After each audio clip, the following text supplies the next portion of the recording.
Good morning, New Vision Center. My name is Reverend Leslie, and I'm one of the senior ministers here at the New Vision Center. And I am just wanting to add my welcome to the welcomes that have come before. Thank you so much for taking the time to tune in and participate, not just this morning, but also on our connection calls, on our Friday night game night, and all the opportunities we have to come together, including that Monday through Friday meditation. Taking the time to connect with one another is part of what's pulling us through this incredibly unusual experience we're having. Today's talk is called "The Sky is Falling." And you know, in our teaching in Science of Mind and in New Thought, we put a lot of emphasis on how is it that we get out of fear-based thinking and get out of the fear. You know, I see Chicken Little running around, the sky is falling, the sky is falling.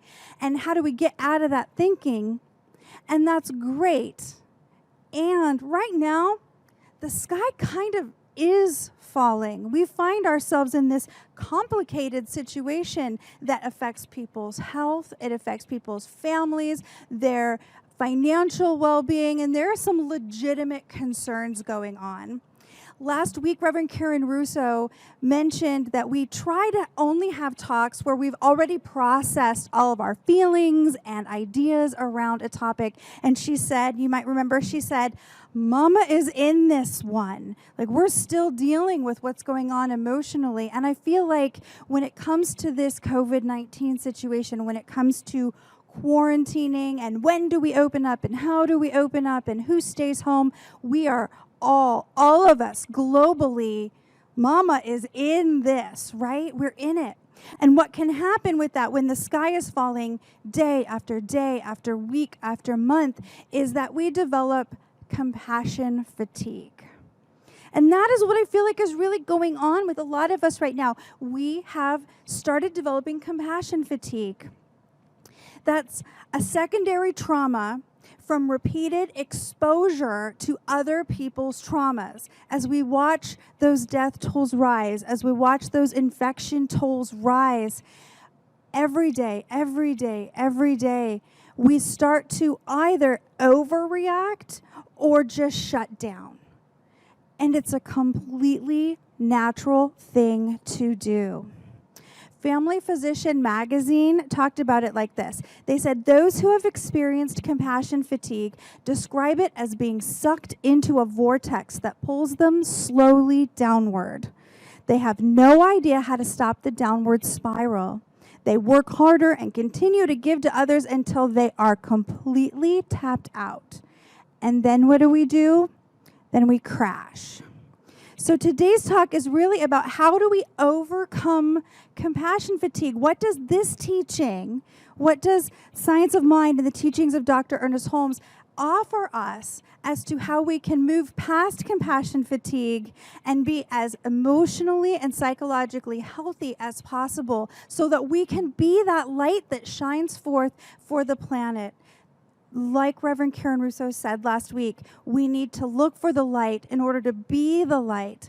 But if we are deep in compassion fatigue, we might not be able to see the light at all.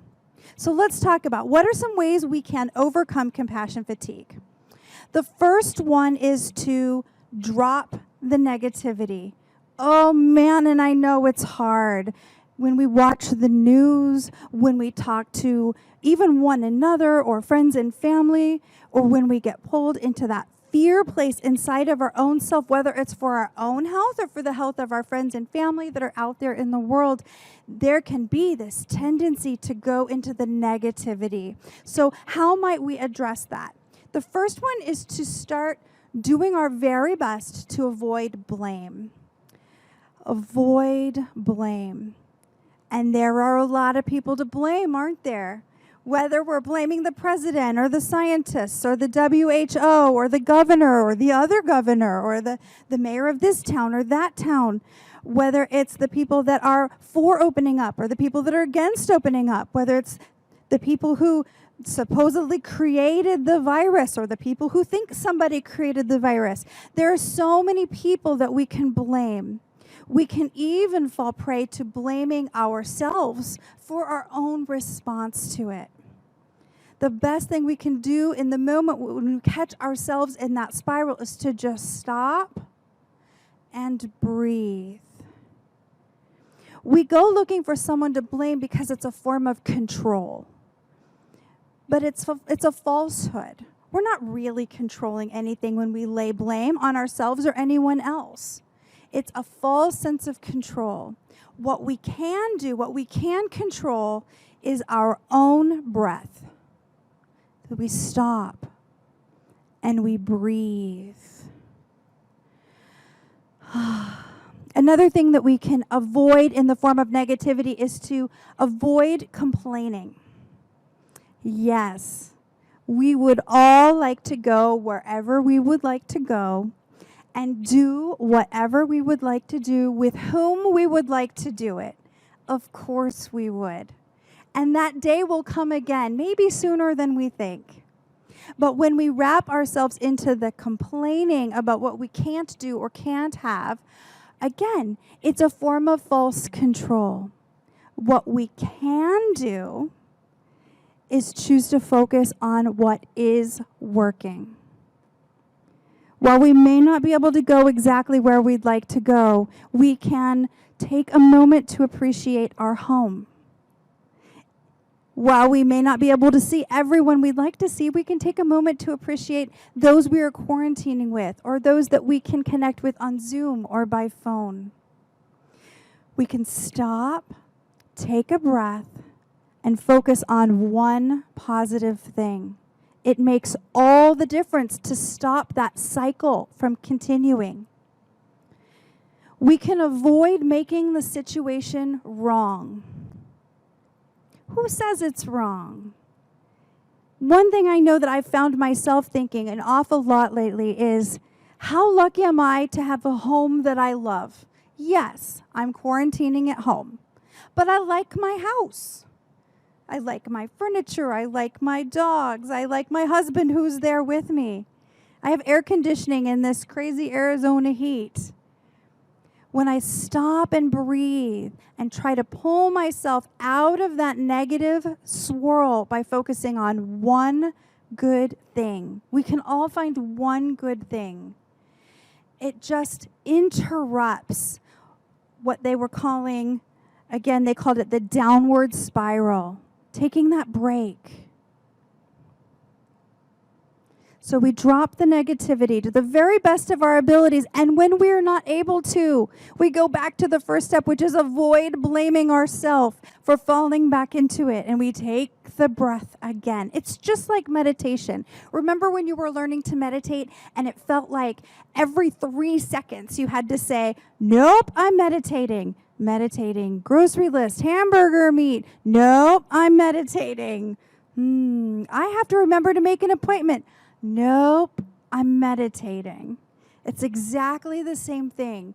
So let's work together on being just as kind to ourselves about learning to pull ourselves out of compassion fatigue as we are when we're learning new spiritual practices, because it's truly what it is. I mean, we are in the most intense required spiritual practice maybe of our entire lives. And look how well we're doing. Look how well we're doing. From this perspective, it's really pretty impressive. So once we've dropped the negativity, the next thing I want to talk about is allowing for nothing. Allowing for absolutely nothing. Little secret for you. Inaction is okay. A day doing nothing is okay. Binge watching Netflix is okay. There are no rules for what is appropriate in the middle of a global pandemic. Reverend Karen and I keep saying, they forgot to teach us that class, how to run a church during a global pandemic. I think the same is true for all of us. I didn't get that class in high school, did you? How to cope when everything shuts down? And yet, here we still are. Here we still are. So as we're stepping out of blaming ourselves, let's step out of blaming ourselves for the days when we don't have it in us to do a gosh darn thing. It's fine. In fact, I'm going to go ahead and say it's good. Inaction is good. Alone time is good. Taking moments of silence are good. We have an unprecedented opportunity to go within and really focus on what's important to ourselves right now in a way that the universe doesn't usually accommodate. So here we are with the opportunity for inaction, for silence, for stillness. And the universe is actually supporting our stillness. Ernest Holmes says, in the silence of our own soul, we can communicate with the power which put us here, with the power which alone is able to keep us. And the quieter we are and the stiller we are, the more opportunity we have to commune with that presence, which is really the only thing that can lift us up back into that place where we can once again feel a connected and true sense of compassion for ourselves, for one another, and for the world. And that's the place from which we can shine that light that helps lift up those who may not have the capacity for the stillness that we have. The third thing we can do, we've dropped the negativity, we're allowing for nothing. The third thing that we can do is make a self-care plan. This is being a little bit proactive on our own behalf. And it's important that we each do it individually because we know what we need. We can take the time to nourish the self, to really focus on nutrition, to get a little bit of movement in, whether it's yoga in your living room. I understand there's lots of great Zumba-esque exercise videos available on YouTube. I like to do the body groove movements, which looks, I'm going to share it with you, it looks something suspiciously like this. We don't usually video it. But it feels good just to move, right? It's not about how fabulous you look. Obviously, nobody's going to hire me to be a backup dancer anytime soon. But it just feels good to open up the body and move, get that blood flowing. Just because we're staying at home doesn't mean we have to be completely inert, right? We can get enough rest, and the best kind of rest, where we sleep soundly because we've taken the time to actually get a little movement and wear ourselves out. Part of that is the being okay with doing nothing and resting, but part of that is just giving ourselves the spiritual practice to allow ourselves to be calm enough to settle into a true restful sleep.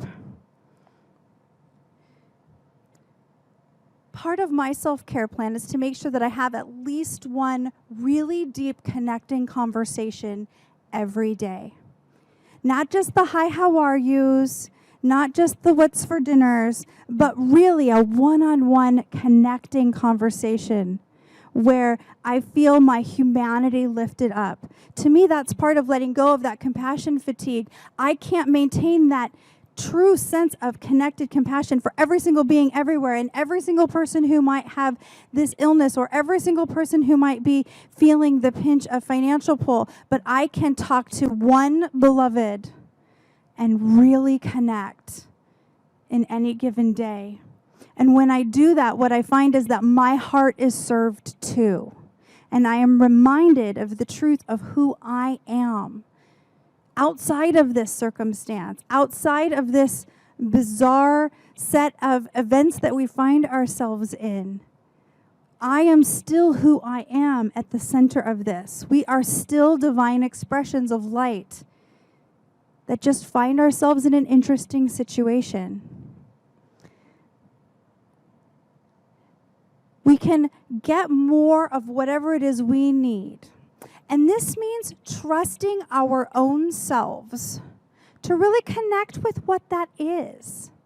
Who am I? What feeds me? I know for myself personally, if I don't have some connection with the visual arts in any given day, I start to feel like I'm deteriorating. That could be painting, it could be making online graphics, it could be sketching on my digital art pad, it could be drawing silly little cartoons of my cat. I require some kind of visual beauty every day. You know you. What do you need to feel good? For some of us, it's outdoor time. For some of us, it's gardening. For some, it's time with a beloved animal friend. Take the time to connect with what it is you need and really allow yourself the space to build that into your life. When we take good care of ourselves, we are able to walk out more beautifully the truth of who we are. That compassion fatigue falls away, and we become that expression of the divine that is always the truth of who we are. It pulls us up out of that spiral and allows us to refresh ourselves so that we're not so tapped out. What it really comes down to is doing whatever we need to do to remind ourselves of the truth of the universe, to pull ourselves up out of the immediate circumstances, not deny it, not ignore it, not pretend like it's not there, but to rise above it. And remember that the spiritual laws of the universe do not change just because circumstances change. We are still who we are, no matter what's going on in the world. We are still the divine perfection of the one walking out the godness of life, no matter what else is happening around us.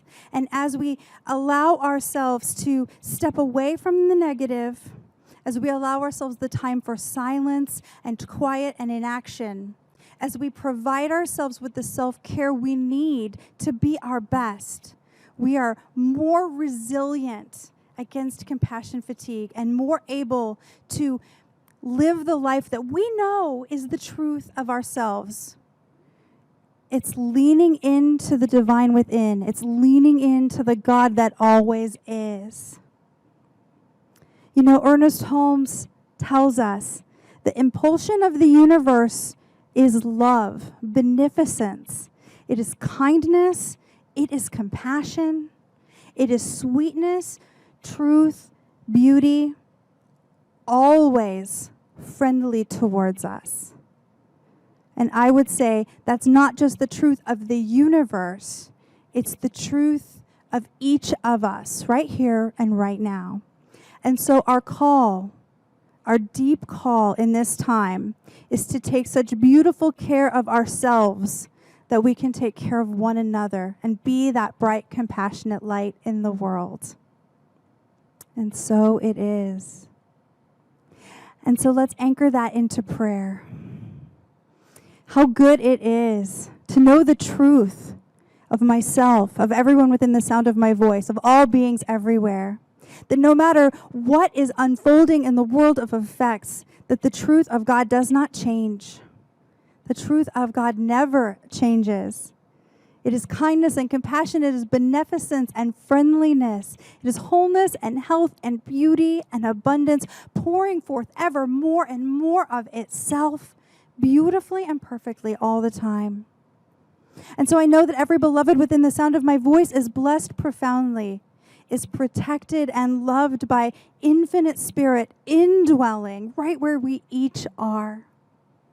That the love of this community radiates out to touch every heart, both within this community and then out to every beloved and everyone they love and everyone they love, until the light that shines forth is so bright that it encompasses the entire planet and beyond. There is no limit to the love of the divine as us. And so I simply name it and claim it and call it good. And I release this truth into the action of universal law with so much overflowing gratitude that I simply know it is done as we say together, and so it is.